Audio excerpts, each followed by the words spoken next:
Cuando habla un maestro, es la vida quien habla, se ilumina. Que vamos a iniciar el día de hoy. El tema que vamos a trabajar hoy básicamente tiene que ver con tecnología educativa. Denme un minutito porque ahí estamos aquí. Y el tema que vamos a estar trabajando de hoy son principales herramientas tecnológicas para la enseñanza online y retos de la educación en la actualidad. Me permito presentarme. Mi nombre es Francisco Clemente Meneses Pech, soy licenciado en Administración, tengo la maestría en Alta Dirección, tengo la maestría en Educación y la especialidad en Tecnología Educativa. Soy doctorante en Ciencias de la Educación con especialidad en Docencia e Investigación, especialista en Consultoría y Capacitación Empresarial, desarrollo de planes estratégicos, elaboración de programas de capacitación, responsable de la implementación del programa de simulación empresarial en la Universidad de Anáhuac, Cancún, y participante en el Congreso Iberoamericano de Simulación Empresarial en Costa Rica, España y México. Bueno, algunas de las cuestiones que vamos a estar trabajando, unas normas que vamos a tener para trabajar en el webinar. Pues el webinar va a tener una duración de 1 hora más o menos, una ponencia de 45 minutos. Las preguntas podrán ser enviadas al chat en cualquier momento durante la conferencia. Al final de la conferencia les responderé las dudas, preguntas y todo lo que ustedes consideren necesarios. Y les pido, por favor, mantener sus micrófonos apagados para hacer mucho más ligera este seminario en línea.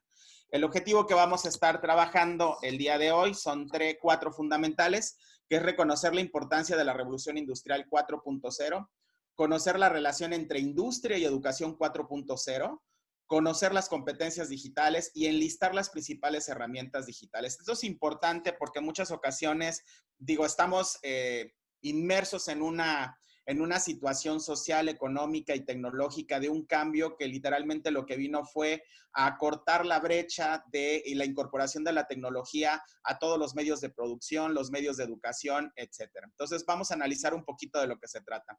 La temática que vamos a estar trabajando son un poco de los antecedentes de lo que es la revolución industrial, la industria 4.0, la educación 4.0, tendencias de la educación 4.0, competencias digitales, principales herramientas tecnológicas y vamos a trabajar algunas conclusiones.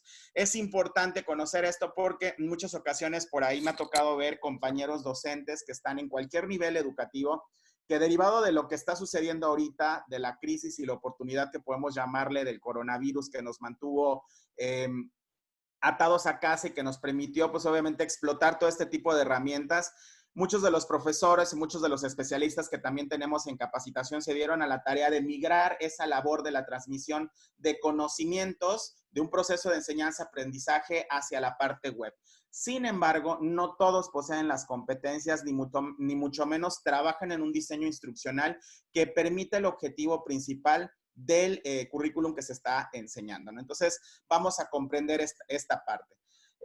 Hablar de la industria 4.0, la revolución industrial 4.0, por ahí algunos de ustedes mencionarán, es que, ¿cómo, en qué momento sucedió, no? ¿Cómo que industria 4.0, revolución industrial 4.0?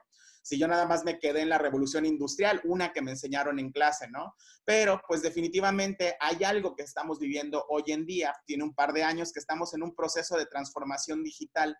Ese proceso de transformación digital forma parte de la cuarta revolución industrial.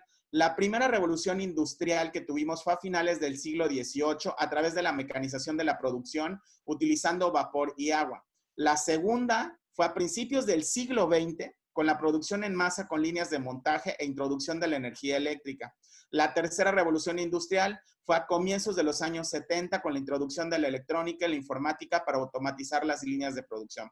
Como ven, pues obviamente hemos tenido 3 revoluciones previas. Y hoy estamos inmersos en la cuarta revolución industrial, que tiene que ver con la convergencia de las tecnologías de la información y la comunicación, la sensórica, la robótica y los sistemas ciberfísicos. Es decir, la parte de la digitalización de todos los procesos de trabajo. Por ahí hay muchos autores que manejan diferentes paradigmas y vamos a ver un videito. Les pido por favor si me comentan si se escucha claramente el video para que lo podamos ver. El ser humano tiene una asombrosa capacidad de transformar los recursos de la naturaleza en productos útiles. Hace más de 200 años comenzaba una aventura imparable. El ingenio humano ideó una máquina que mecanizaba sus tareas. Era la máquina de vapor. Llegó a ser nuestra primera revolución industrial. Gracias al despegue imparable de la ciencia, conseguimos optimizar la fabricación para producir en masa. Y más tarde, los descubrimientos de la electrónica y la informática nos permitieron que muchas tareas se hicieran de manera automática. Hoy, esta aventura continúa. La mente humana se...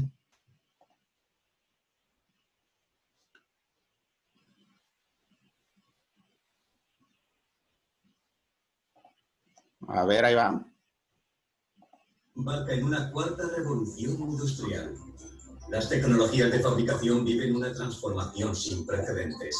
Sofisticados sistemas de software, sensores por todas partes, potentes procesadores, novedosas tecnologías de telecomunicación. Bienvenidos a la industria 4.0. Nuestra forma de vivir ha dado un salto cualitativo hacia el futuro. Todo lo que nos rodea está conectado. Personas, datos, máquinas. Y ahora, ese salto lo ha dado también la industria. Nuevo concepto de consumo que implica nuevas formas de fabricar y hacer llegar lo que fabricamos. Una nueva idea de comunicación global con nuevos profesionales. Profesionales especializados en robótica colaborativa, realidad aumentada, Big Data, impresión 3D, visión artificial, el Internet de las cosas, sistemas ciberfísicos. Y ahora, vuelve a hacerte la pregunta. ¿Te imaginas ser protagonista de la próxima revolución de la industria? Ya está aquí. Forma parte de ella. Industria 4.0. Bueno, pues como podrán observar, el tema de la revolución industrial está inmersa en lo que estamos viviendo. En muchas ocasiones podíamos haber visto películas, en otro webinar platicaba y les planteaba una caricatura de los supersónicos en donde veíamos en las caricaturas la consulta en el teletrabajo, la consulta a distancia a través de las medicinas. Hay muchas cosas que se veían como muy futuristas y que hoy precisamente ya las tenemos formando parte de nuestra vida. El tema de los asistentes electrónicos como el Google Home, como diferentes prototipos que nos ayudan y nos van haciendo mucho más fácil la vida. Algunos ejemplos de la industria 4.0 de la tecnología que estamos teniendo están los robots autónomos, el Internet de las cosas, los sistemas integrados, Big Data y analítica, la realidad aumentada que tiene que ver mucho junto con la parte de la educación, sobre todo en la parte de medicina. Esto me tocó verlo, por ejemplo, en Costa Rica, hace 2 años que estuve en la Universidad Hispanoamericana de Costa Rica. Tienen un edificio completo lleno, son como 4 pisos de robots que entrenan precisamente a los futuros médicos en diferentes situaciones con la finalidad de desarrollar competencias que es parte de lo que se está requiriendo hoy en el mundo. La fabricación aditiva, la ciberseguridad, la nube y la simulación 3D. Entonces, la industria 4.0 se refiere a la introducción y aplicación de la tecnología digital a todos los sistemas y procesos de producción de las fábricas, así como la relación con los clientes. Entonces, pues obviamente si estamos inmersos dentro de un proceso de digitalización, de automatización, el tema de la inteligencia artificial, el tema de la tecnología de la nube, ¿qué tiene que ver esto con la educación? Pues definitivamente tiene muchas cosas que ver, porque al final de cuentas lo que nosotros estamos formando hoy en cualquier nivel educativo, tarde o temprano va a tener que enfrentarse a la realidad y toparse con este tipo de tecnología. Entonces, como hemos podido observar, lo único constante en la vida es el cambio. Aquella persona que no es capaz de adaptarse al cambio está destinada a fracasar. Quien sobrevive no es el más fuerte ni el más inteligente, sino el que se adapta mejor al cambio. Charles Darwin. Realidad o ficción, el día de hoy nos toca convivir en un día a día con robots, con automatización, con el Internet de las cosas, en el que desde tu teléfono celular puedes tener el control de las cámaras de tu casa, puedes prender tu DVD, puedes prender tu televisión, en fin, controlar todo lo que tú necesites, y esto es gracias al avance de la ciencia y de la tecnología. Entonces, ¿qué relación tiene la revolución industrial 4.0, la educación y las competencias y sobre todo la orientación? Hablamos de un mundo de tecnología, hablamos de una revolución industrial 4.0, pero también existe un cambio paradigmático y una evolución de la educación en este sentido. Hay un proceso que estamos viviendo que es la transición tecnológica y también el proceso de la transformación de la educación. Entonces, por ahí volvemos a la misma secuencia lógica. O sea, si yo no sabía que había una revolución industrial 4.0, ni de qué se trataba, ahora, ¿qué va a suceder cuando estemos hablando, por ejemplo, de una educación 4.0? Yo sabía que solamente había temas de educación. Entonces, la educación 1.0 tiene sus orígenes en 1990, en donde hay un acceso a la información sin posibilidad de interactuar. Las dichosas páginas, los blogs, este tipo de información que era estática. Solamente tenías, o las famosas enciclopedias, yo creo que a nosotros nos tocó, por aquí veo algunas personitas que tienen más o menos la misma edad, por arriba de 30, que les tocó todavía ir a comprar las enciclopedias y comprar el CD que contenía toda la enciclopedia y que era interactivo, ¿no? Que metías el CD en la computadora y podrías accesar y podrías tener. La educación 2.0, que tiene su registro en el 2004, permite compartir información a través de foros, blogs y redes sociales. Ya hay una interacción, hay una comunicación bidireccional en la cual ya hay ejemplos de tecnología que están siendo utilizados o que fueron utilizados como medio para transmitir información y generar un proceso de enseñanza-aprendizaje. La educación 3.0 tiene su origen en el 2010 y se apoya en la búsqueda semántica y la construcción del aprendizaje, es decir, todo este boom de los buscadores y de los facilitadores de información, que hoy definitivamente tenemos un problema. Uno de los papeles primordiales del profesor en esta educación 4.0 tiene que ser la de facilitador, y por ahí leía en un texto en donde decía que los profesores tenemos que convertirnos en los ingenieros de la educación y en los ingenieros de la información. Tenemos que ser mineros, que literalmente lo que estamos buscando es encontrar la información que realmente sea productiva y eficiente para transmitir o lograr el objetivo de enseñanza-aprendizaje. La educación 4.0 surge en 2016 y ofrece una analítica de aprendizaje prediciendo objetivos para favorecer la educación personalizada. Entonces, aquí ya tenemos un conjunto de herramientas, las plataformas, los programas especializados, las aplicaciones, etcétera, que tuvieron un boom. Tristemente, esto va derivado de la intencionalidad del uso de la tecnología, pero no todos los profesores tienen la capacidad para poder desarrollar un modelo didáctico o, sobre todo, lo más importante, que es desarrollar un diseño instruccional para el uso de toda esta información. Les platicaba hace un ratito, todo este tipo de sistemas, la automatización, la logística, la Big Data, el Internet de las Cosas, la ciberseguridad, el blockchain, etcétera, pues obviamente nos están obligando a tener un cambio y a romper los paradigmas en el proceso de enseñanza-aprendizaje. La educación, obviamente, la educación tiene que responder a lo que el mercado está requiriendo. Si hoy el mercado está siendo automatizado, está siendo digitalizado, está generando nuevos procesos de trabajo, las personas que el día de mañana o pasado se van a tener que incorporar a las fuerzas laborales o van a tener que entrar a esta entidad económica, necesitan desarrollar ciertas competencias y estar familiarizados con este tipo de información y este tipo de tecnología. Entonces, ¿desde dónde podemos o desde dónde debemos de inculcar y desarrollar esas competencias? Pues desde el aula, desde la formación básica, de la formación intermedia hasta la formación superior. Pero pues obviamente también tiene o representa una gran cantidad de retos. Por ahí hay un libro que habla precisamente del futuro de los trabajos en el mundo y habla precisamente del tema de la inteligencia artificial, a dónde vamos a llegar, cómo las máquinas aprenden, cómo en Asia existen robots que están sustituyendo a las recepcionistas, que están sustituyendo a los meseros, que están sustituyendo incluso a los chefs que ya te preparan sushi. Y que obviamente esta inteligencia artificial poco a poco va avanzando y va aprendiendo. Al principio tenía ciertos errores, pero está diseñado para aprender de sus propios errores y no volverlos a cometer. Por ahí no sé si ustedes han escuchado también de un robot que se llama Einstein, que es utilizado en la educación, que precisamente fue diseñado para apoyar a los alumnos de nivel de educación básica en problemas de matemáticas, física, química, pero lo más sorprendente de esto es que no maneja solamente una base de datos, sino que además se adecúa el proceso de la transmisión de conocimientos de manera tal que el alumno que está recibiendo el apoyo por parte de este robot logre captar y tener una metacognición de esa información. Es decir, si el alumno es auditivo, el robot va a hablarle y le va a explicar de 1000 maneras para que logre entenderlo. Si el niño es visual, va a proyectarle videos, lo va a orientar para que pudiera estar viendo este tipo de materiales que le ayuden a desarrollar y a comprender el tema en particular, y así lo tenga que repetir 1 o 1000 veces más. Esta es una de las ventajas, ¿no? Por ahí también leía un artículo que planteaba de qué va a suceder con los profesores, qué va a pasar si el día de mañana las escuelas se automatizan, qué va a pasar si el día de mañana pues ya no necesitan las escuelas de los profesores, si realmente no van a necesitar de los profesores. Y es un dilema al cual nos estamos enfrentando.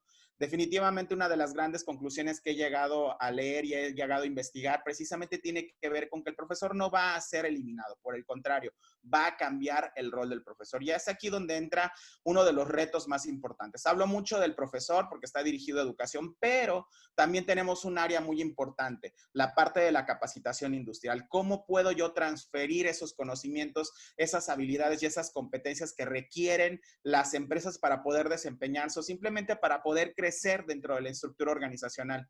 ¿Cómo puedo precisamente generar ese proceso que me ayude a salir adelante y que me ayude a lograr los objetivos organizacionales? Entonces, obviamente estamos inmersos en un proceso de fabricación en el que tenemos una administración de datos que todo se está subiendo en la plataforma. Hay un Customer Relationship Management que nos permite conocer a nuestros clientes, conocer a nuestros colaboradores, y obviamente los puestos de trabajo están cambiando también. Las competencias que se están requiriendo son completamente diferentes. Por lo tanto, el esquema de formación a nivel profesional, a nivel preparatoria, a nivel básico, también tiene que cambiar para preparar a la futura mano de obra que se va a incorporar a todo este elemento. Y si a eso le sumamos una de las tecnologías más recurrentes en la actualidad que tiene que ver con la nube, pues obviamente nos está reclamando también o estamos viendo lo que la tecnología llega a ser también como un grillete para cada uno de nosotros, ¿no? Antes nos limitábamos, por ejemplo, los que somos docentes, a dar tu clase, ¿no? Tenías 1, 2 horas, 3 horas a la semana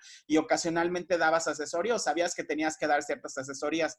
Con este boom de que todos migramos a dar clases en línea, a dar clases de manera virtual, educación a distancia, que tiene su chiste, o sea, hay un concepto completo de lo que es la educación a distancia y la educación online, que son dos cosas completamente diferentes, pues obviamente también tiene la consecuencia de tener la disponibilidad de adquirir la información a cualquier hora y a cualquier momento. Entonces, pues obviamente este proceso nos lleva a la generación de fábricas inteligentes que requieren de mano de obra y personal altamente capacitado. En esta tendencia de la evolución 4.0 tenemos que en la sociedad, en este caso, nos está pidiendo que sea una sociedad mucho más inclusiva, que sea más próspera y que sea resiliente. En el tema de la educación se pide que sea una formación pertinente con las necesidades sociales y profesionales del contexto nacional y del contexto internacional. ¿Por qué? Porque a la par de la revolución industrial 4.0 hemos vivido fenómenos sociales, económicos y demás, como por ejemplo la apertura de las fronteras, la apertura y la facilidad de poder viajar, y eso también nos ha permitido el tener que desarrollar otro tipo de competencias básicas, como la competencia de saber convivir. Esta parte de convivir con personas de diferente ideología, con diferente idioma, con diferente pensamiento, es algo que también se tiene que trabajar en las aulas. E incluso ya existen procesos en los cuales ya se está insertando estas metodologías didácticas que permiten trabajar esas competencias, no solamente las digitales, sino también las que se están requiriendo a partir del punto de la convivencia. La industria 4.0 en cuanto al tema de la producción, pues obviamente es flexible a las necesidades, se tiene que adaptar a lo que estamos pidiendo, hay mayor velocidad para colocar el producto en el mercado, se basa en una analítica de datos y es socialmente responsable. En cuanto al talento 4.0, ¿qué nos está pidiendo la industria, nosotros de la industria, de la parte de la educación? Las competencias del siglo XXI que tenemos que desarrollar son la comunicación asertiva, el trabajo en equipo, la parte de la innovación, el pensamiento crítico, forjar red de trabajo y colaboración, inteligencia emocional y resiliencia, ¿no? Entonces, estos son algunos de los elementos que tenemos que tener en consideración al momento de diseñar o de tratar de meter algún tipo de tecnología en el proceso de enseñanza-aprendizaje. Ahora, en el tema de la educación 4.0, La oferta educativa tiene que cumplir con algunos criterios. Estos criterios tienen que ser que impulse el desarrollo científico, que incentive la investigación y la innovación, que establezca un vínculo con el gobierno, la empresa y la academia, que esto siempre ha existido, pero ahorita se va a fortalecer, que se consoliden los saberes digitales y se interese en el desarrollo humano. Esto es importantísimo. En muchas ocasiones podemos pensar, es que ya nos van a sustituir las máquinas, nos van a sustituir los robots. No, al final de cuentas es un proceso. Las carreras que están vigentes hoy, la preparación en niveles a nivel preparatoria, por ejemplo, tiene que cambiar el esquema de lo que se está pidiendo para poder responder a lo que el mercado está pidiendo. El aprendizaje definitivamente tiene que ser flexible en cuanto al tiempo, en cuanto al espacio y en cuanto a los contenidos. Tiene que ser transversal, abarcar el conjunto de herramientas y que el alumno pueda utilizar todo el cúmulo de conocimientos previos. Definitivamente tiene que considerar qué sabe el alumno y cómo lo va a utilizar hoy en adelante. Tiene que ir al ritmo del estudiante y tiene que estar apoyado en una analítica del aprendizaje, es decir, algo personalizado y sobre todo debe de tener contenidos de calidad. Algunos de los errores que me ha permitido que he podido observar en este proceso de migración del aula tradicional a la parte online, es que muchos de los profesores al carecer de conocimiento de cómo se debe de manejar este tipo de educación, lo que hacen literalmente es transcribir todo lo que deberían de dar en clase en diapositivas. Y entonces, literalmente transmiten seminarios completos de 4, 6, 8 horas en línea, cuando en realidad uno de los parámetros, uno de los principios de la educación a distancia y la educación a distancia es que el profesor y el alumno están en espacios completamente diferentes. Ahora, la parte de la educación online tiene que ver con crear esos espacios de ambientes de aprendizaje en los cuales tanto el profesor como el alumno conviven por un periodo de tiempo determinado, no excesivo. Entonces, esta es la diferencia entre la educación a distancia y la educación online. Podríamos decir que la educación a distancia es el antecedente de lo que es la educación online, ¿no? Podemos hacer una remembranza de lo que es la educación a distancia, que tiene que ver con el inicio de la imprenta a través de la educación por correspondencia, que se enseñó primeramente la parte de clases de composición, taquigrafía, otros idiomas, etcétera, ¿no? Entonces, en cuanto a la formación integral, pues obviamente nos está pidiendo el desarrollo de competencias. En el plano intelectual tenemos que jugar con el desarrollo humano, social y profesional. Por allá habría quien me mencionaba hace unos días en que no se puede desarrollar una competencia en una educación basada en línea, en el uso de tecnologías de la educación. Y definitivamente mi respuesta es sí. Al final de cuentas tenemos que aprender a diferenciar una cosa de otra. Y las TICs solamente son unas herramientas que nos van a permitir desarrollar la competencia. Y tiene que haber un modelo didáctico, tiene que haber un acompañamiento por parte del profesor. ¿Cuáles son los desafíos en la tendencia de la educación 4.0? Uno, a nivel global y a nivel nacional, un porcentaje del PIB debería de ser asignado a la investigación y al desarrollo para fomentar este tipo de evolución. Se debe de invertir en investigación. Debe de haber un cambio en las prácticas educativas, lo que les mencionaba hace un momento, ¿no? Tristemente, muchos de los profesores todavía que están acostumbrados a dar una cátedra en clase, literalmente lo que hacen es transmitir su misma cátedra y tienen a los alumnos conectados 4 o 5 horas, cuando que en realidad esta modalidad lo que nos permite es esa flexibilidad. El alumno es quien debe de hacerse responsable de su proceso de aprendizaje. Otra de las características más importantes, que desde mi propio punto de vista, es la formación del profesorado en todos los niveles. A nivel preescolar, a nivel primaria, a nivel secundaria, a nivel preparatoria y a nivel universitario. Es increíble, de verdad. Lo platicaba en un webinar en el que me invitaron por una universidad de Bolivia, en el que se decía, es que aquí el tema es que damos por sentado que muchos de los chavos, de los jóvenes de prepa, como nacieron dentro de la tecnología, ya saben manejarla. Ya no tenemos que explicarles. Y es asombroso toparnos con alumnos que tristemente no saben cómo utilizar la tecnología, no saben cómo utilizar apropiadamente una computadora. Entonces, ese es uno de los paradigmas que también tenemos que romper. Y también la parte de la brecha tecnológica, que es uno de los problemas que estamos viviendo hoy en día. Muchas de las universidades, sobre todo las públicas, dan por sentado que todos los alumnos tienen acceso a Internet, que todos los alumnos tienen un teléfono inteligente, que tienen una computadora, cuando en realidad en nuestro país y Centroamérica todavía tenemos deficiencias en cuanto a la estructura para poder abastecer, primero, de la señal de Wi-Fi. Y segundo, de dotar a los alumnos y profesores de las herramientas tecnológicas que se requieren para trabajar en esta plataforma. Uno de los principios primordiales de la educación online o de la educación a distancia que estamos viviendo ahorita, precisamente es el dotar de las herramientas y de la infraestructura que se requiere para poder dar este tipo de educación y este tipo de transferencia de conocimiento. Entonces, ¿cómo vamos a aprovechar las oportunidades de la transición tecnológica para coadyuvar al logro de los objetivos de desarrollo sostenible? Y esto lo tenemos establecido en los objetivos de desarrollo sustentable. No es algo que estuviera saliendo o que fuera nuevo. Que el coronavirus llegó y que nos generó esta oportunidad de acortar esa brecha en el que a lo mejor nos pudiéramos haber llevado otros 5 o 6 años más en aprender, porque ya sabíamos que existen las tecnologías de la información y la comunicación, pero no sabíamos cómo aprovecharlas. En muchas escuelas se tenían las plataformas, el Blackboard, etcétera, pero la gente no lo utilizaba. ¿Para qué? Si estoy en un aula, ¿qué más va a suceder? Y tiene sus ventajas y tiene sus desventajas. Entonces, ¿cuál es el papel de la educación para el desarrollo sostenible? Y sobre todo, ¿cómo deberíamos de empatar la industria 4.0, la era de la digitalización y la inteligencia artificial en el desarrollo humano? Son algunas de las preguntas que tenemos que analizar y son algunas de las preguntas que debemos de entender y de comprender para ver qué es lo que vamos a hacer. Entonces, en esta realidad que estamos viviendo, ¿a dónde va la educación?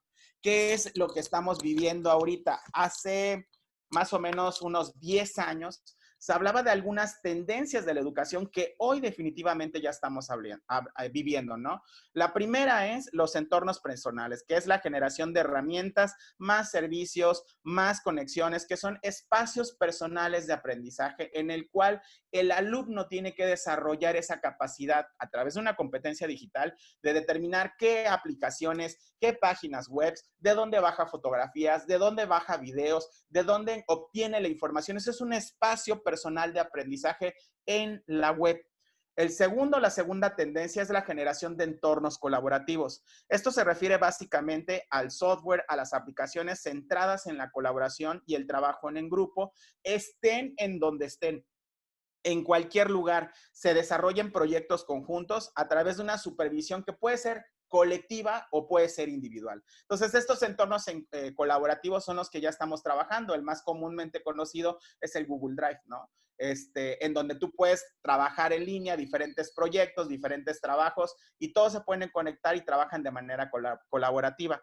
La parte de la nube que nos ha permitido tener cierta movilidad. Ya no se puede tener el pretexto, es que no puedo dar mi clase porque tenía mi computadora ahí, es que tenía la información en este lugar. Toda la información hoy en día que tú tengas, la puedes utilizar y la puedes subir a la nube desde cualquier lugar que tenga conexión al internet. Te vas a poder conectar y tener accesibilidad a toda la información en el lugar y en el momento que lo necesites. Hablando también de la movilidad, el e-learning, que también tiene que ver con la tecnología y el uso de los teléfonos celulares, con las plataformas y la disponibilidad y la adaptabilidad con las tablets, las PCs, las computadoras, las laptops y los teléfonos celulares también es importante. Hoy en día, hablando de todo esto, pues tiene que haber esa compatibilidad de todas las plataformas, de todas las aplicaciones para que puedan ser compatibles con este tipo de recursos tecnológicos. Los recursos abiertos.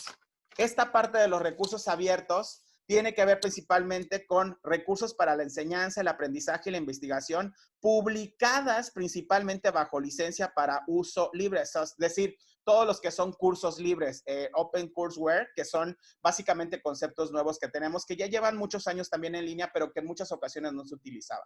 El tema de la gamificación. Este tema de la gamificación es una mecánica a través en la cual utilizamos el juego para poder desarrollar ciertas competencias. Hay un reconocimiento potencial en el juego para generar este proceso de aprendizaje y aprovechamiento de las herramientas con las que contamos.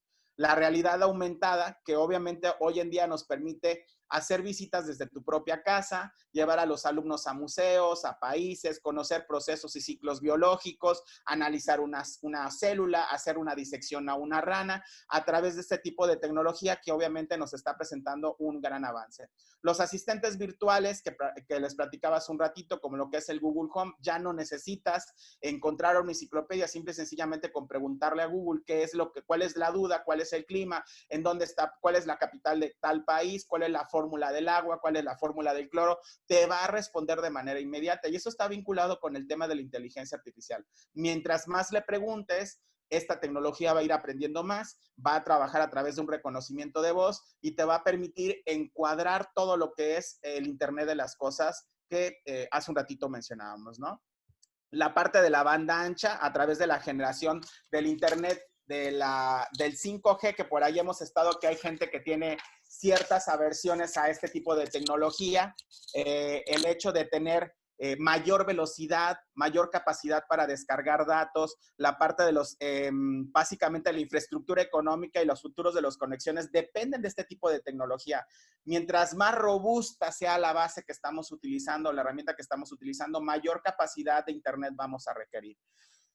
Otro tema son las insignias, que básicamente son una herramienta muy importante que nos dan ciertas certificaciones del aprendizaje informal. Es decir, cuando superas una etapa, es como un videojuego en el cual el alumno, cuando supera la unidad número 1, se le entrega un reconocimiento, una medallita que se puede pegar aquí, pero es de manera virtual. Y eso fomenta la motivación del estudiante. Muchas plataformas libres como el Moodle, como Mil Aulas, ya manejan este tipo de insignias o badges, pero muy pocos de los profesores saben para qué sirven. Lo ven, lo observan y no saben lo importante que puede llegar a ser el otorgar este tipo de insignias a los alumnos con cada uno de los logros que van teniendo en su proceso de enseñanza, de aprendizaje.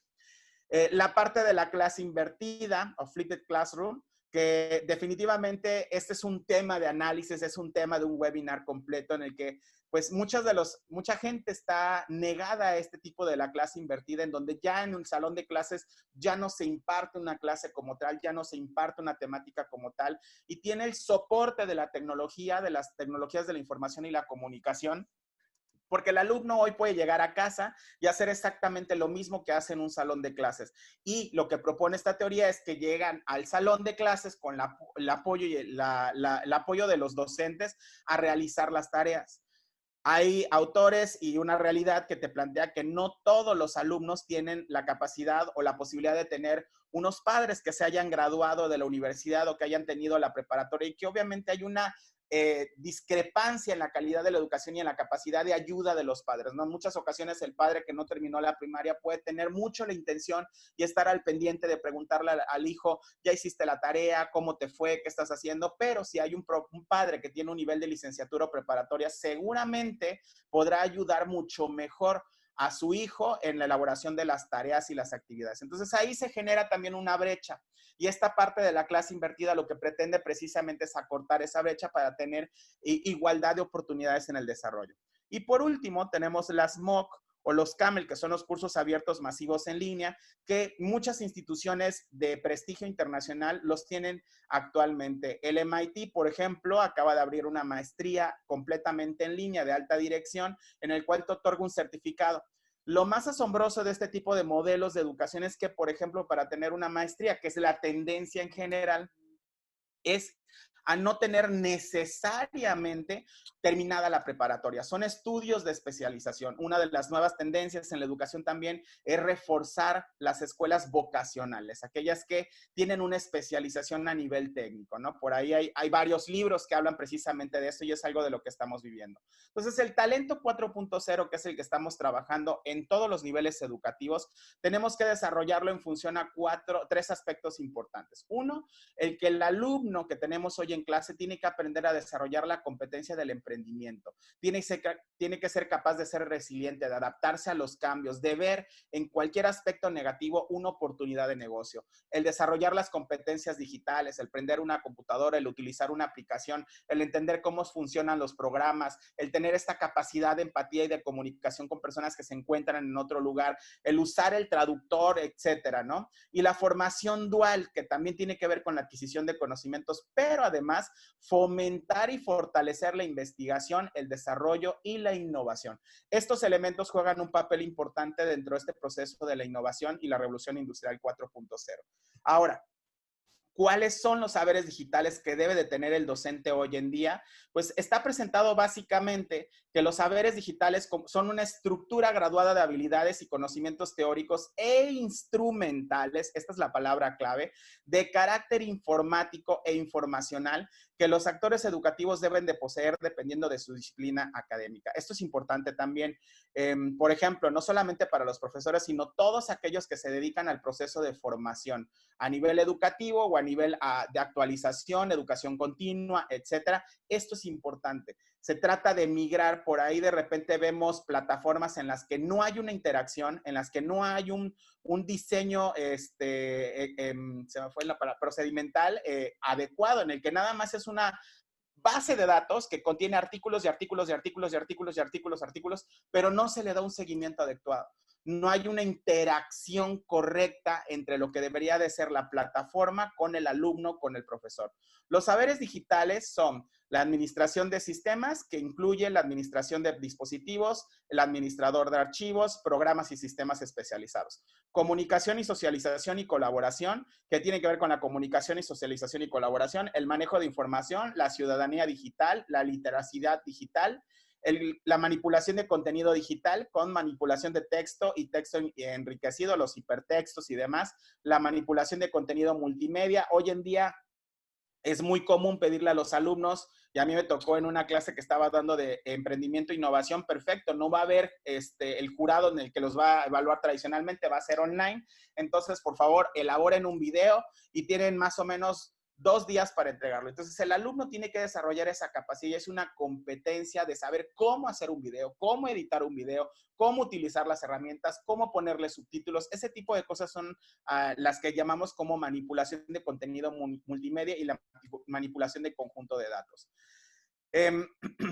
Otras características o saberes digitales que consideré importantes, no todos son aquí profesores de educación superior, pero algunos saberes que se tienen que trabajar son la cultura digital, el usar los dispositivos, el administrar archivos, usar programas y sistemas informáticos especializados, dependiendo de la profesionalización, para los que estudian inglés, los de matemáticas, biología, etcétera.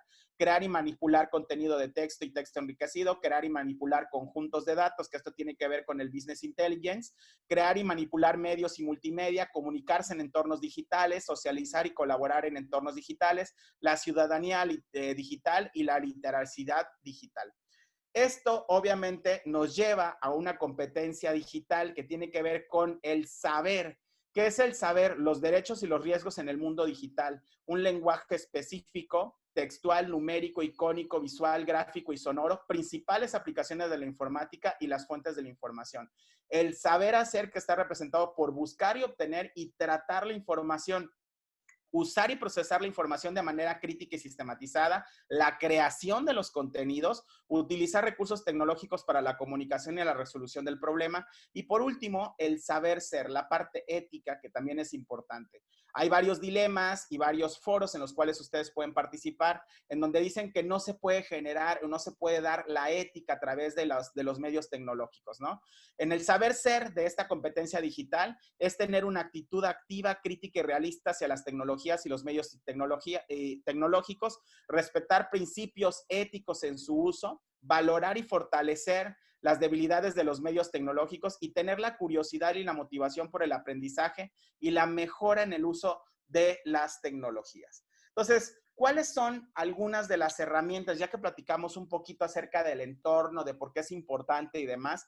¿Cuáles son esas herramientas y recursos imprescindibles para la docencia no presencial? Aquí me permití presentarles algunas de las herramientas más representativas que existen. Hay muchas más y lo que hice fue presentarles unos cuadros. Pero antes de presentarles estos cuadros, me gustaría empezar con esta frase que me encantó porque es parte de lo que quiero transmitirles, ¿no? La tecnología por sí misma no es transformativa, es la escuela, la pedagogía la que es transformativa. Tú puedes tener la mejor aplicación, puedes tener el mejor pizarrón, el mejor tablero, lo que tú quieras, programa educativo, pero si no hay una intermediación por parte del docente, si no existe este proceso de pedagogía o metodología didáctica, pues no vamos a tener una transformación en lo que queremos desarrollar. Entonces, existe una gran variedad de herramientas y recursos didácticos útiles para continuar nuestra actividad lectiva remota, enseñar a distancia. El uso de algunas herramientas y recursos vendrá determinado por el acceso de los usuarios a la tecnología, lo que les platicaba, la brecha digital, que también lo tenemos que analizar. Muchos de nuestros alumnos, y a mí me tocó vivirlo, no tenían computadora o no tenían acceso a internet. Y yo les preguntaba en ocasiones, o sea, ¿cómo usas tu teléfono? Cuando vengo a la universidad y tengo Wi-Fi es cuando me conecto. Cuando estoy en casa no tengo acceso. Y a lo mejor en muchas ocasiones dirán, ay, pues ¿quién no tiene internet? Me tocó un caso de una personita que vive aquí localmente en Lagos del Sol, si no me equivoco, enfrente a la universidad. Y me decía, digo, pero ¿cómo que no? Es que no llega la señal. No hay señal. Y hay muchos residenciales y ese es un tema de infraestructura. No es algo que esté dentro de nuestras manos, pero que sí tenemos que tener en consideración al momento de tratar de implementar este tipo de metodologías, ¿no? Es de suma importancia adaptar la actividad educativa en función del objetivo, el nivel de los estudiantes y tecnología disponible, aunque la institución también puede proporcionarlo.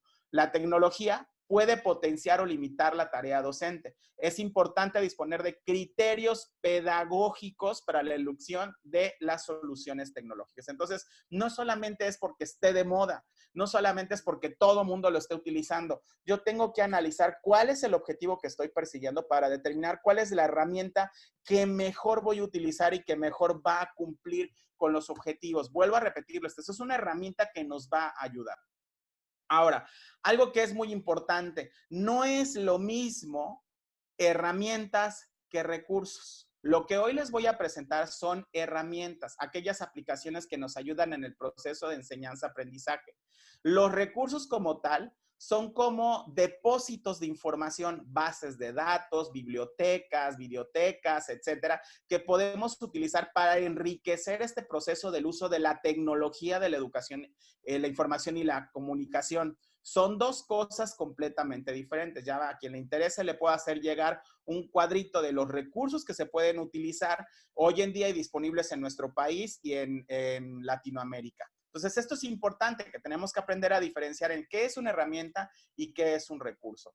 Algunos criterios de selección de herramientas que considero muy importantes que deberíamos de tener, los voy a enumerar en cuanto a criterios pedagógicos, criterios tecnológicos. Los criterios pedagógicos tenemos que tener consideración del tipo de actividad formativa que se vaya a desarrollar.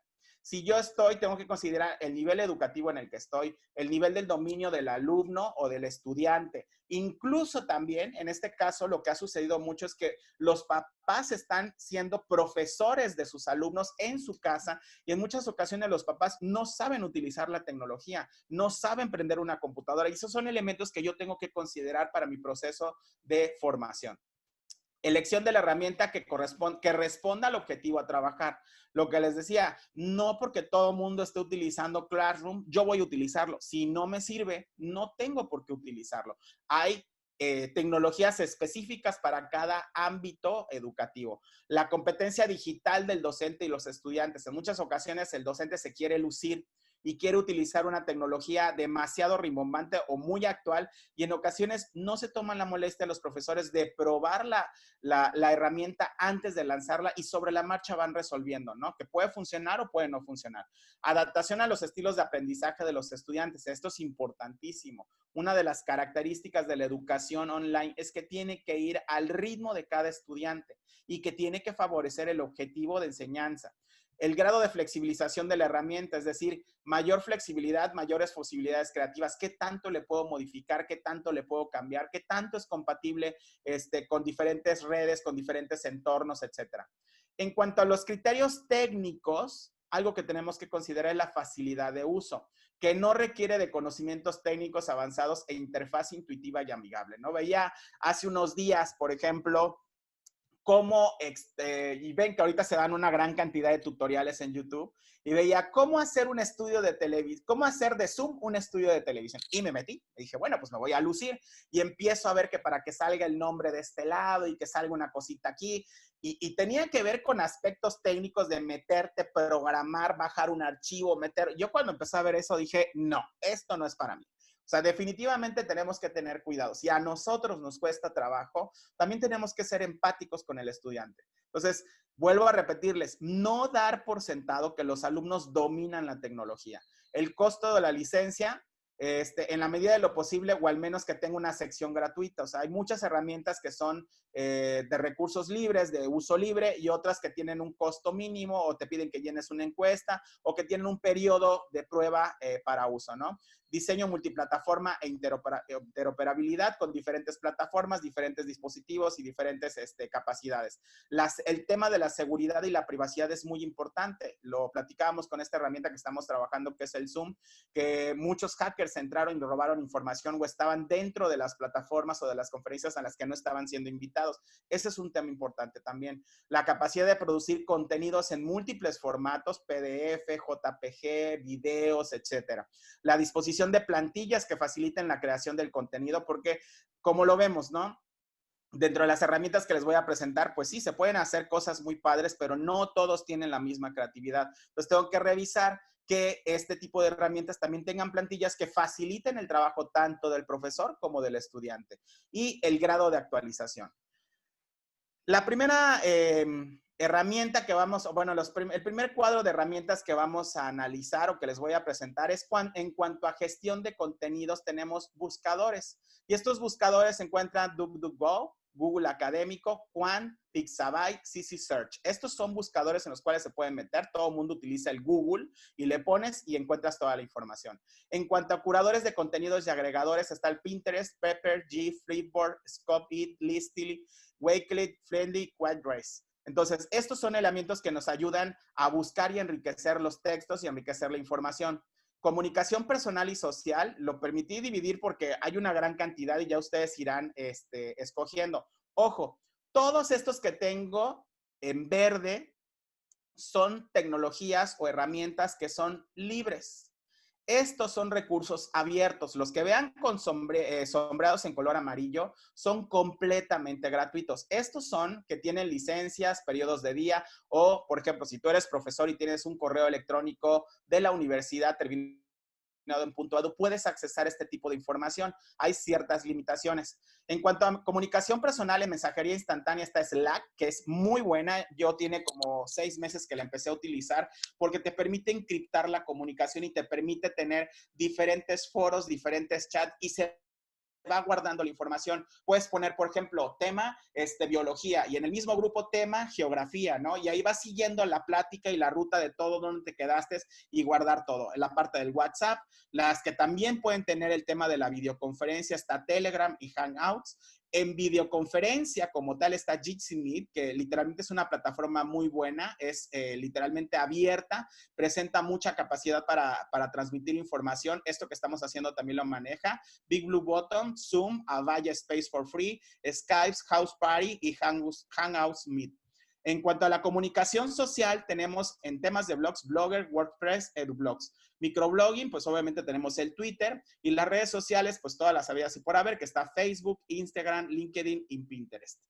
El segundo cuadro que les voy a presentar tiene que ver con la parte de creación de contenidos y los subdividí en editores de imagen, GIMP, Photoscape, PXLR Photo, editores de video, CanLive, OpenShot, Avidemux, Movely, Animoto. Capturas de pantalla, Screencast-Fic, ScreenFast, Matic, OBS Studio, Cam Studio, a PowerScroll Cream, Recorder, Loom. Estos son, podrían decir, pero si yo puedo capturar con esto, sí, pero al momento que tú desarrollas ese tipo de capturas de pantalla, puedes modificarlos, puedes borrar, puedes modificar, etcétera. Te dan una gran cantidad de herramientas que podemos utilizar. Presentaciones multimedia, pues está Google, Prezi, Powtoon, que también incluye la parte de la animación. En cuanto a infografías, tenemos a Geniali, que también te presenta presentaciones y gamificación. Y es importante, con Geniali incluso puedes hacer todo lo que son tus tus herramientas para calificar. Ahí se me fue el nombre ahorita. Puedes utilizar herramientas, evaluaciones, una gran cantidad de plantillas que te permiten trabajar en esto. Infogram, Bing Bash, Canva y PictoChart. Creación de cómics, que esto se me hace súper interesante para lograr un proceso de enseñanza-aprendizaje mucho más adecuado dependiendo del nivel educativo y lo que estén buscando. Está Pixton, Storyboard Dad, Make Felix Comics, etc. Herramientas de podcast, por ejemplo, aquellos alumnos que a lo mejor cuando estás haciendo tu plataforma o estás haciendo tu desarrollo curricular, pues no todos les encanta estar viendo la presentación en PowerPoint. Puedes hacer alguna animación, de repente ponles un podcast en las cuales te escuchen tu voz, que tú les estés explicando, y entonces vas nivelando los tipos de aprendizaje que tiene cada uno de tus alumnos. Entonces es importante cuidar este equilibrio también. Está Vocaro, Podomaker, Spreaker. Creación de webs, Google Sites, Wix y Weebly. En cuanto al tema de realidad aumentada, que esto obviamente pues ya conlleva un poquito más de inversión, pues tenemos Aumentally, Canomap, Studio y Artvive. Obviamente estos son libres, pero tienen licencias de 2-3 días en los cuales ustedes pueden desarrollar, generar modelos 3D, incluso viene toda la parte de la impresión 3D. La tercera herramienta en cuanto a creación de contenidos, pues están las wikis, MediaWikis, LinkWiki, DokuWiki, documentos y presentaciones o tablones, está Google Site, Paddle y todo el suite de Google. Planificación y gestión de proyectos, está Google Calendar, Trello, Nats, Project, Top, Asana, que es muy bueno para trabajar a distancia y te va calendarizando, te genera rutas críticas, te genera entregas, tiempos, movimientos, etcétera. Pizarras interactivas online, Open Board, que esta es muy buena, es completamente gratuita y tiene muchas características que podemos explotar. Hydro, Miro Explain Everything. Gamificación y quizzes, cuestionarios y encuestas, Socrative, que esta es muy buena también. Poll Everywhere, Learning, Mentimentor también. Pero que también está también en Mentimentor, puedes hacer presentaciones interactivas. Está Typeform, Edmodo, Quizzes, Kahoot, Educandy, Hot Potatoes, Puzzling, JClick, Celebrity, Trivinet, EducaPlay, etc. Para la generación de portafolios, que también es muy importante, Seesaw y StudienShow. Flashcards y mapas mentales, MinMeister, Bubble y Khan Academy, que por ahí ya algunos de estos ya los conocen, ¿no? Entonces, pues obviamente hay como pueden ver, una gran cantidad de herramientas y pues obviamente explicar todas esas herramientas. Les invito a inscribirse a los programas de maestría y doctorado de la Universidad Santander y en la materia de tecnología educativa van a aprender a utilizar algunas de estas herramientas, ¿no? Entonces, para ir cerrando un poco este webinar, pues algunos consejos que les puedo dar para poder seleccionar el tipo o mejorar su proceso de enseñanza-aprendizaje a través del uso de las tecnologías de la educación, está evitar reproducir la transmisión de contenidos de forma magistral. O sea, esto es importante. El alumno tiene que apropiarse y hacerse responsable de su proceso de enseñanza-aprendizaje, ¿no? También es importante, me dirán, pero es que son niños, también hay herramientas que nos ayudan precisamente a desarrollar esa competencia desde muy pequeñitos. 2, es importante, primar la simplicidad en el uso de las herramientas. No quieran lucirse, no quieran verse súper tecnológicos, piensen en los alumnos, piensen en los padres de familia, sobre todo en los que están en educación preescolar y nivel básico, en cómo lo tienen que utilizar. Usar herramientas de forma creativa. Vean tutoriales, investiguen cómo pueden cambiar, qué efectos pueden tener, cómo aumentar la letra, cómo meterle fondo, etc. 4, promover el uso de herramientas que faciliten un papel activo del estudiante y la colaboración. 5, usar de forma racional la sincronía y las videoconferencias, no más de 1 hora. Esto es importante. Hace poquito me acaba de llegar una invitación para tomar un curso de tecnología educativa y venían los horarios a escoger. En la mañana, de 9 a 2 de la tarde. Y en la tarde, de 4 a 9 de la noche. Y dije, Dios mío, o sea, tantas horas de estar sentado, pues sí, como que de repente cansa, ¿no? Otros criterios para la selección de recursos educativos de calidad está el grado de fiabilidad de la información e identificación de los autores, quiénes son los que están desarrollando el contenido. Ojo, también nosotros como profesor nos volvemos en creadores de contenido en este tipo de plataformas y también tener el registro también es importante. Adecuación en el lenguaje, estilo y gramática, la validez del contenido, más allá del contenido comercial, creo que debe de haber una opinión. Les vuelvo a repetir, hay una gran cantidad de información sobre la cual los chicos, los alumnos y nosotros los profesores nos vemos inmersos y hay que aprender a separar y a elegir la información que realmente nos vaya a servir.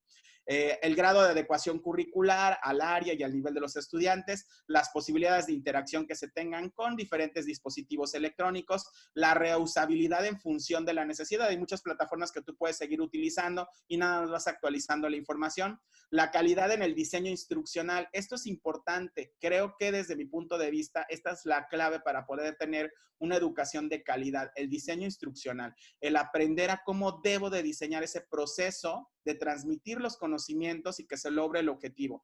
Tengo que diseñar una plataforma que abarque todos los tipos de aprendizaje. Se debe promover un enfoque aplicado al aprendizaje, no solamente a lecturas. Yo tuve una mala experiencia en una universidad donde hice la maestría. Literalmente era un repositorio y leías y leías y leías y leías y leías y leías. Pregúnteme de qué me acuerdo, de muy pocas cosas, ¿no? Promoción o respeto de las diferencias individuales de los estudiantes, aspectos estéticos, aspectos técnicos, navegación y usabilidad y facilidad de uso y accesibilidad y el grado de actualización. Como conclusiones, yo les puedo mencionar que primordialmente hay que primar el diseño de la actividad a la herramienta. Más bien, hay que primar el aprendizaje, ahí se me fue, el aprendizaje más que la herramienta, ¿no? Usar pocas herramientas, pero en coherencia con el proceso educativo. Analizar las herramientas considerando el nivel de competencia de alumnos y profesores, los objetivos a cumplir, el enfoque metodológico, el tiempo disponible, la tecnología o infraestructura disponible, porque también esto es importante, ¿no? En muchas ocasiones me ha tocado ver que la universidad, la escuela, la prepa, la secundaria te obliga como profesor a utilizar tecnologías educativas, pero pues a lo mejor el Wi-Fi no es la mejor o no tiene la mejor señal. Probar herramientas con anticipación, considerar las licencias, fomentar la búsqueda de herramientas y recursos, es decir, crear un proceso de aprendizaje activo en el estudiante, que no nada más esté leyendo, que él construya también a partir de la información que va recabando, que son los espacios de aprendizaje personal. Ser conscientes del tema de cesión de la información, esto es importante. Cuando subes algo, hay cosas que te van a robar, hay cosas que te lo piden, que ya son propiedad de la página donde estás trabajando. Y bueno, pues con esto doy por terminado. Muchísimas gracias por su atención. Para aquellos que deseen estar en contacto, aquí está mi correo electrónico, que es fmnsspech@gmail.com. El Facebook de la universidad es @unisam Cancún. Les vuelvo a repetir, los invito a formar parte de nuestros programas y ser parte de la familia Unisam. Mi nombre es Francisco Meneses. Estoy a sus órdenes y, pues bueno, ahorita estoy pues para sus preguntas y para sus dudas que tengan al respecto. ¿Alguien tiene alguna duda o fui muy claro? Creo que fui muy claro, ¿verdad? A ver, vamos a ver. Excelente. Gracias, doctor Pedro. ¿Alguien más de los...? La verdad es que traté de ser lo más claro. Vuelvo a repetirles, esta es una introducción hacia donde, el nombre lo decía, la enumeración de las tecnologías. Nos podemos pasar hablando toda la tarde de toda la cantidad de herramientas que existen. Lo importante aquí es primero tener cuál es el objetivo de aprendizaje que queremos alcanzar. Y en función a eso, con los consejitos que les di, van a ir seleccionando las herramientas. Es muy importante tener en consideración todo ese tipo de conocimientos. No se trata de utilizar nada más por utilizar. Tengo que ver cuál es sobre todo la parte del diseño instruccional. No es subir por subir, ¿no? Me ha tocado entrar a diferentes en donde tienes 50,000 PDFs y la verdad es que ni los lees, ¿no? Porque no le encuentras el sentido. No hay una lógica de que un video te lleve a un archivo y ese archivo te lleva a un libro digital y ese libro digital te lleva a un diseño interactivo y ese diseño interactivo lo relaciones con un cuestionario, que lo relaciones con una actividad colaborativa que puede ser un foro y que además tengas a lo mejor un trabajo individual. Entonces son 3 tipos de actividades que podemos estar pautando si dominamos este tipo de herramientas. Muchas gracias, Axel. Dice, muchas gracias por su webinar tan interesante y enriquecedor. Muchas gracias, doctora Teresita. Fue una exposición muy clara y lo más importante es la relación hecha con respecto a las herramientas y la didáctica. Eso sí es importante. Vuelvo a repetirles, o sea, a mí me ha tocado ahorita tener que meterme a estudiar igual que ustedes seguramente, en entender cómo tengo que hacer ese diseño instruccional para lograr el objetivo. No nada más, vuelvo a repetirles, es subir y recitar, ¿no? O sea, porque el alumno ya te vio. Lo que tenemos que lograr es que se logre un aprendizaje, que el alumno sea una persona activa en su proceso de aprendizaje, que busque la información, que construya un mapa conceptual, que desarrolle un mapa mental, que haga algo con esa información y que vea el resultado de toda esa interacción y que no sienta como que lo que hemos escuchado todos los que nos tocó esta parte del cambio, es que la clase en línea no sirve. Es que la clase en línea no es lo mismo, ¿no? Tenemos que trabajar mucho también ese factor de motivación para que el alumno pueda lograr este proceso de una manera independiente y pues obviamente la labor del profesor es ser un acompañador, generar un acompañamiento, un facilitador en este proceso de enseñanza-aprendizaje y guiarlos para que puedan lograr el objetivo. Muy bien, pues si no hay ninguna duda, muchísimas gracias. Les vuelvo a repetir, estamos a sus órdenes en Unisan Cancún. Les invito a que formen parte de este tipo de programas. Lo pueden hacer a distancia también. Estamos a sus órdenes. Muchísimas gracias. Dice por acá Fernando Cruz, está increíble la información. A nosotros nos ha tocado también enseñar al colaborador a cómo aprender a estas herramientas. Esto es importante, ¿eh? Uno de los paradigmas, una de las tendencias o frases que me gustó es aprender a aprender, ¿no? Eso es importante. Que los colaboradores, por aquí nos decía Fernando, enseñarles a utilizarlos es parte de la alfabetización, el que entren y que no le tengan miedo a recibir una videollamada, ¿no? El que de repente les estás llamando y te ponen el oído y tú así, pero si me estás viendo, ¿no? Suena absurdo, pero hay mucha gente que todavía tiene ese tipo de problemas, ¿no? Bueno, pues ahora sí, muchísimas gracias. Ha sido un placer. Estamos en contacto y esperemos nos sigan acompañando en los próximos webinars. Hasta luego. Cuando habla un maestro, es